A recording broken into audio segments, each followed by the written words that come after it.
আজকে আমরা কাতলা মাছের ভাপা রেসিপি দেখাবো একদম অন্যরকমভাবে গাইজ। তো অবশ্যই কিন্তু আপনারা দেখুন, এবং এটা কিন্তু খেতেও খুব ভালো হয়। তো এটা একদম নতুনত্ব। তো দেখুন এখানে আমি জিরে নিয়ে নিয়েছি, এখানে রসুন, শুকনো লঙ্কা, এটাকে ভালো করে মিক্সিতে জল দিয়ে পেস্ট করে নেবো। তো গাইজ আমাদের কিন্তু মশলা একদম রেডি হয়ে গেছে। দেখতে পাচ্ছেন এখানে কাতলা মাছের টুকরোগুলো আমরা নিয়ে নিয়েছি, আর কত সুন্দর একদম মোটা মোটা করে নিয়েছি। আর এবার এর মধ্যে আমরা দিয়ে দেবো বাকি মশলা, তারপরে মা এখন দিয়ে দেবে নুন পরিমাপ মতন।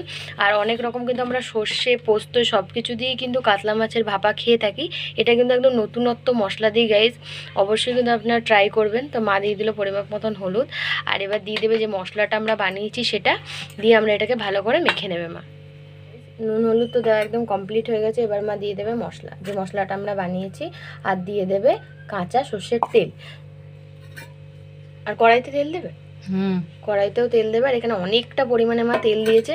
তেলের ওপরে যদি ভাপাটা হয় তাহলে কিন্তু গাইস খেতে অসাধারণ লাগবে। তো এবার এটাকে মা মেখে নেয়। তেল দিয়ে দেওয়া হয়েছে, এবার আমরা এর মধ্যে ফোড়ন দিয়ে দেবো, যেটার মধ্যে হচ্ছে তেজপাতা, শুকনো লঙ্কা আর জিরে। এটা হচ্ছে এটার ফোড়ন। এবার ফোড়নটা হালকা পুড়ে যায়, দেখতে পাচ্ছেন একদম পুরো কালো হয়ে গেছে। এবার আমরা এর মধ্যে দিয়ে দেবো মাছটা, যেটা মেখে রাখা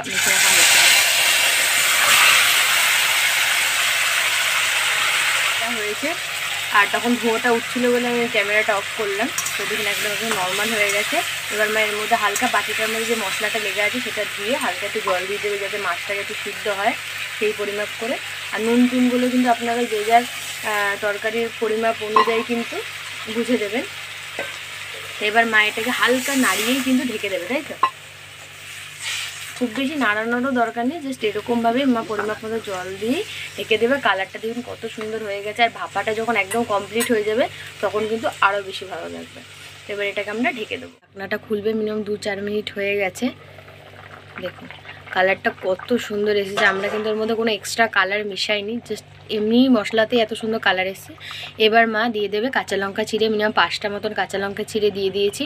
আর শুকনো লঙ্কাও দেখতে পেয়েছেন অনেকটাই দিয়েছি। এটা কিন্তু একটু ঝাল ঝাল করলে খেতে কিন্তু খুবই ভালো লাগে। কিন্তু যদি ধরুন আপনারা কেউ ঝাল কম খান সেখানে কিন্তু ঝাল কম দিলেও হবে, কিন্তু ঝাল হলেই বেশি ভালো লাগে। এবার দিয়ে দেবে মা পরিমাপ মতন অল্প একটু মিষ্টি, 2-4 দানা। হ্যাঁ, তো এটাকে দিয়ে আমরা আবার খানিকক্ষণ এটাকে ঢেকে দেবো। এখন আমরা প্রথম যখন তুললাম আপনাদেরকে দেখালাম, এখন এই লাস্ট টাইম যখন আমরা ঢেকে দিয়েছিলাম, তারপরে এই লাস্ট টাইম এখন তুলছি। তো দেখুন একদম কিন্তু রেডি হয়ে গেছে। দেখুন গন্ধটা গাইজ অসাধারণ বেরিয়েছে। আর দেখুন কালারটাও কত সুন্দর এসছে, আর একদম রেডি হয়ে গেছে। এই ঝোলটা দিয়ে ভাত খেতে গাইজ যা লাগবে ধারণার বাইরে। তো এবার এটা আমাদের রেডি, এবার এটাকে আমরা নামিয়ে দেবো। গাইজ দেখুন আমাদের কাতলা মাছের ভাপা কিন্তু একদম রেডি হয়ে গেছে গাইজ। তো এরকম ভাপা কিন্তু অবশ্যই বাড়িতে ট্রাই করবেন গাইজ, খেতে জাস্ট অসাধারণ লাগে।